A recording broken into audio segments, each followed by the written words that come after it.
Parousia, pembenaran Allah dan kebangkitan orang mati, perbuatan-perbuatan baik dalam meraih keselamatan menurut surat-surat Paulus.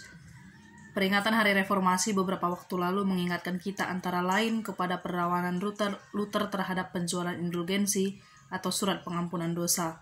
Di balik praktik penjualan surat pengampunan dosa tersebut terkandung pemahaman bahwa keselamatan dapat diupayakan oleh manusia, bahkan dibeli. Akibatnya orang-orang miskin menjadi gelisah mengingat ada harga yang harus mereka penuhi untuk meraih keselamatan.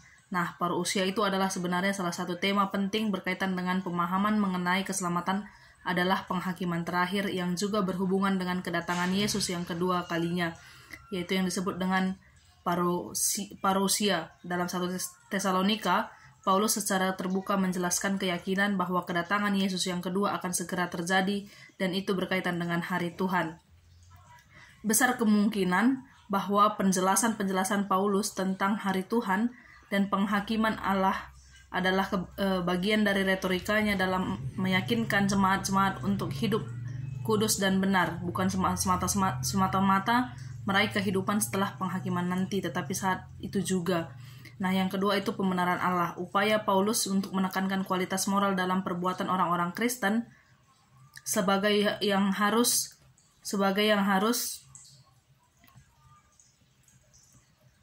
dipenuhi dalam meraih keselamatan juga terlihat dalam perdebatan para ahli mengenai pembenaran Allah. Pandangan bahwa tema pembenaran dalam surat-surat Paulus adalah sebuah retorika dalam menghadapi musuh-musuhnya juga dimiliki oleh Campbell.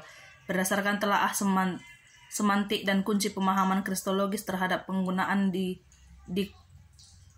dikaisum teu oleh Paulus, khususnya dalam Roma 1 ayat 17 dan Roma 3 ayat 21-26. Nah, Campbell sendiri berpendapat bahwa penggunaan frasa dikaisum teu dalam surat-surat Paulus lebih merupakan sebuah retorika dalam melawan pandangan yang menekankan tindakan Allah yang bersifat retributif. Nah, yang ketiga itu adalah kebangkitan orang mati. Pandangan Paulus mengenai pentingnya menjalani hidup dengan kualitas moral tertentu berkenan dengan keselamatan tidak akan lengkap tanpa membahas pandangan terhadap kebangkitan. Khususnya dalam 1 Korintus 15.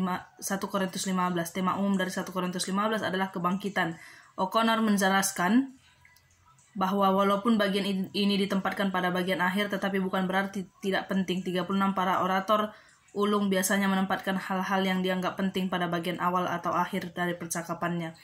Nah, sebelum kita mencari kesimpulannya bahwa penjelasannya ini tampak merupakan bagian dari upaya Paulus untuk meyakinkan jemaat di Korintus mengenai kerasulannya yang didukung dengan peristiwa penampakan Yesus terhadap dirinya.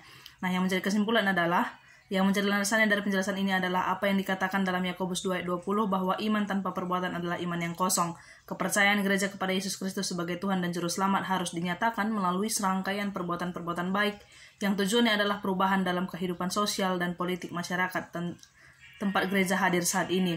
Penekanan surat-surat Paulus tentang pentingnya memperhatikan kehidupan di dunia ini saat ini bukan semata-mata mendorong gereja mengabaikan segala sesuatu berkenan dengan akhir zaman. Sebaliknya, gereja dipanggil untuk benar-benar memperhatikan kembali tanda-tanda akhir zaman, bukan dengan melarikan diri dari tanggung jawab untuk memperbaharui kehidupan sosial masyarakatnya atau lebih asik dengan dirinya sendiri, tetapi dengan bersungguh-sungguh memulihkan segala kerusakan yang ada di tengah-tengah masyarakat supaya pada saatnya gereja tidak kedapatan bercacat dan bercela.